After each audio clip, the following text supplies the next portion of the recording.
Assalamualaikum warahmatullahi wabarakatuh. Halo semuanya, perkenalkan nama saya Kanaya Tabita dengan NIM 23160500076. Saya dari kelas Perbankan Syariah C.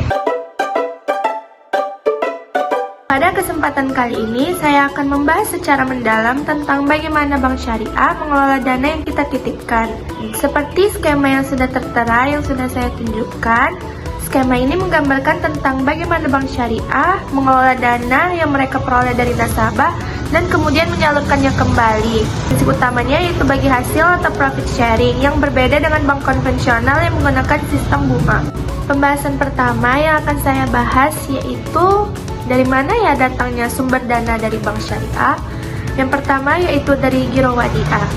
Ini adalah jenis simpanan yang paling dasar dan nasabah dititipkan dan akan dikembalikan sewaktu-waktu.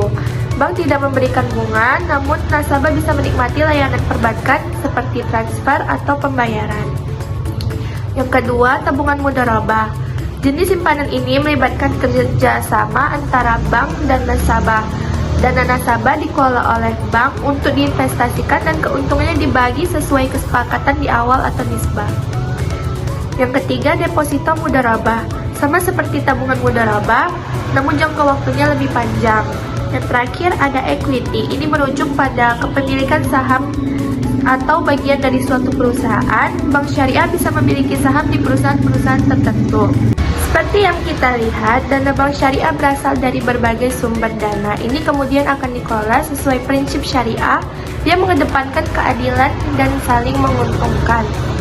Setelah dana terkumpul, bank akan mengumpulkan semua dana tersebut ke dalam satu kolam yang biasa disebut pooling dana. Ini dilakukan untuk kemudian disalurkan ke berbagai jenis pembiayaan. Bank syariah menawarkan produk dan prinsip kerja yang berbeda-beda, antara lain yang pertama ada sell based.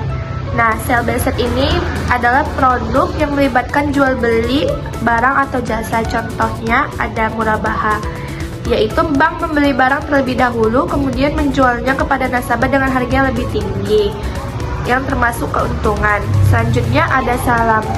Pembelian barang di muka, namun barang baru akan diserahkan di kemudian hari. Yang selanjutnya ada istisna, yaitu pemesanan barang secara khusus, misalnya rumah atau pabrik. Yang kedua ada lease based. Produk ini berkaitan dengan sewa menyewa, contohnya ada ijarah. Ijarah adalah sewa menyewa suatu aset seperti kendaraan atau properti. Selanjutnya ada ijarah muntahiyah bitamlik yang biasa disebut IMPT, yaitu sewa dengan opsi pembelian di akhir masa sewa. Yang ketiga ada PLS based atau Participating Loan and Service. Ini adalah produk yang melibatkan pembagian keuntungan dan risiko antara bank dan nasabah. Contohnya ada mudharabah. Mudharabah adalah kerjasama antara bank si penyedia modal dan nasabah sebagai pengelola usaha. Keuntungan dibagikan berdasarkan nisbah. Yang selanjutnya ada musyarakah. Ini adalah kerjasama antara bank dan nasabah dalam suatu usaha dengan modal berasal dari keduanya. Keuntungan dibagikan juga berdasarkan nisbah. Yang terakhir ada aktivitas treasury. Bank syariah juga bisa berinvestasi di pasar uang seperti membeli surat berharga atau SPN atau obligasi. Selanjutnya yaitu adanya profit distribution, yaitu keuntungan yang diperoleh setelah dari berbagai aktivitas tadi kemudian akan dibagi antara bank dan nasabah sesuai dengan nisbah yang telah disepakati di awal.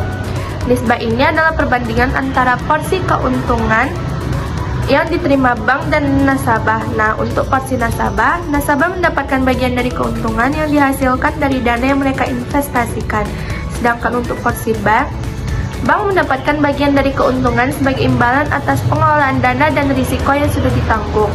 Selain produk-produk di atas, bank syariah juga menawarkan berbagai jasa perbankan lainnya untuk memudahkan kita dalam transaksi seperti pengiriman uang, inkaso, dan garansi bank.